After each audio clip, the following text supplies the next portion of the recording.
सोन्याच्या किमतीत अलीकडे चढ उतार सुरू असल्याने गोल्ड लोन देणाऱ्या बँका आणि वित्तीय संस्थांवर त्याचा किती परिणाम होईल याबाबत चर्चा सुरू आहे। मात्र सोन्याच्या किमतीत तब्बल 20% घसरण झाली तरी बँकांचे मूळ पैसे बुडण्याचा धोका अत्यंत कमी असतो, असे क्रिसिल रेटिंग्सच्या ताज्या अहवालातून समोर आले। यामागे कमी लोन टू व्हॅल्यू, ग्राहकांकडनं वेळेवर होणारी परतफेड आणि लिलावाची प्रक्रिया ही प्रमुख कारणं असल्याचं या अहवालातून स्पष्ट करण्यात आलंय। याबाबत अधिक सविस्तर जाणून घेण्यासाठी लेट्स अप मनीचा हा व्हिडिओ शेवटपर्यंत नक्की पहा। आरबीआयने LTV वाढवला, पण बँका अजूनही सावध।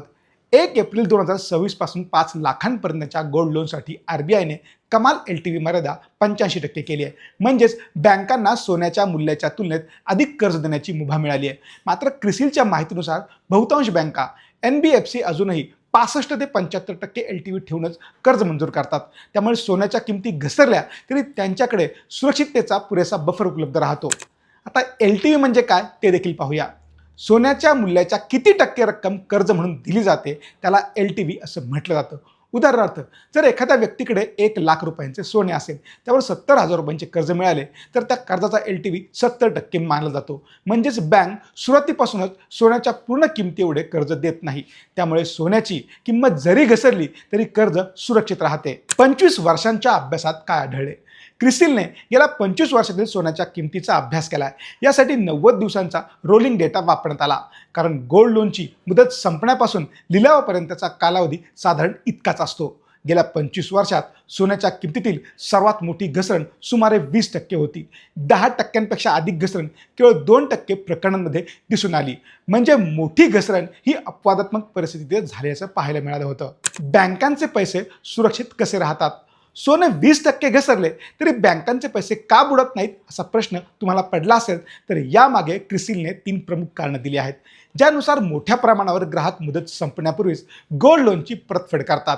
जे ग्राहक वेळेवर कर्ज फेडत नाहीत त्यापैकी बहुसंख्य ग्राहक लिलाव सुरू होण्यापूर्वी थकबाकी भरतात, तर प्रत्यक्ष लिलावापर्यंत पोहोचणाऱ्या प्रकरणांची संख्या अत्यल्प असल्याने बँकांना मूळ रक्कम वसूल करण्यात अडचण येत नाहीत।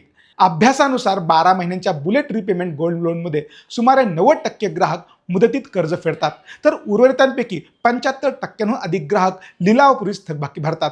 त्यामुळे एकूण गोल्ड लोनपैकी 3%पेक्षाही कमी प्रकरणे लिलावापर्यंत पोहोचतात। 20% घसरण झाली तर काय होते? क्रिसिलने दिलेल्या उदाहरणानुसार 100 रुपयांच्या सोन्यावर 72 रुपयांचे कर्ज दिले असेल, नंतर सोन्याची किंमत 20% घसरली तरीही बँकेला आपली मूळ रक्कम वसूल करता येते। इतकेच नव्हे तर लिलावावेळी सोने बाजारभावापेक्षा 5% कमी किमतीत विकले गेले तरीही मूळ रक्कम परत मिळण्याची शक्यता कायम राहते। त्यामुळे अशा परिस्थितीमध्ये जोखीम ही प्रामुख्याने व्याजाच्या वसुलीची असते, मूळ रक्कम बुडण्याची नाही, असे क्रिसिलने स्पष्ट केले आहे। 30 दिवसांच्या सरासरी किमतीचा आणखी एक फायदा। आरबीआयच्या नियमानुसार LTVची गणना 30 दिवसांच्या सरासरी सोन्याच्या किमतीवर केली जाते। त्यामुळे 1-2 दिवसातील अचानक झालेल्या घसरणीचा कर्जावर तात्काळ परिणाम होतच नाही आणि कर्जदार आणि संस्थांना अतिरिक्त संरक्षण मिळते। गुंतवणूकदारांसाठी काय संदेश? सोन्याच्या किमतीत अलीकडे काहीशी घसरण झाली असली तरी क्रिसिल रेटिंगच्या अहवालानुसार गोल्ड लोन व्यवसायाचे मॉडेल अजूनही मजबूत मानले जाते।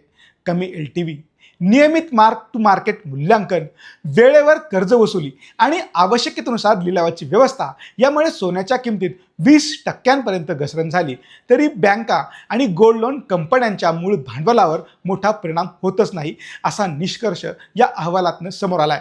ही माहिती तुम्हाला कशी वाटली आम्हाला कमेंट करून नक्की सांगा।